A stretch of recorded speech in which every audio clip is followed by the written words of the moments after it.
Here on Mount Zion, the Lord Almighty will prepare a banquet for all the nations of the world. He will suddenly remove the cloud of sorrow that has been hanging over all the nations. Era ku lusozi luno, Mukama ow'eggye alifumbira amawanga gonna embaga ey'ebyassava. Era alimirira ddala ku lusozi luno ekibikka kyonna ekyaliriddwa ku bantu bonna. Eyo by'ebigambo bya Mukama byewa gospel promoter Blessed Charles bwe yali amuyita okuteeka ekijjulo ky'okusinza omutima gwa taata. Obadde ng'osuwa ekijjulo kino The Heart Worship Banquet y'omulundi gwe-12 Season 4 yiino.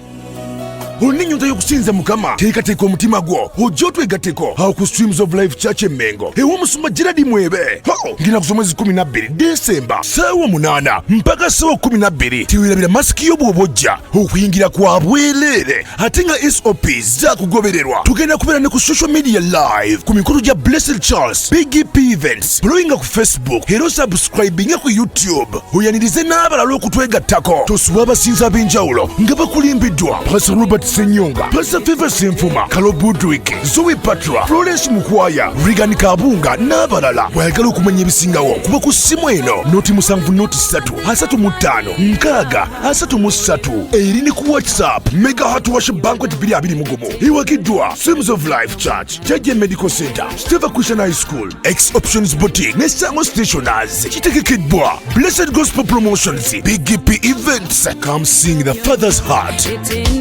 Terive mukamwa kange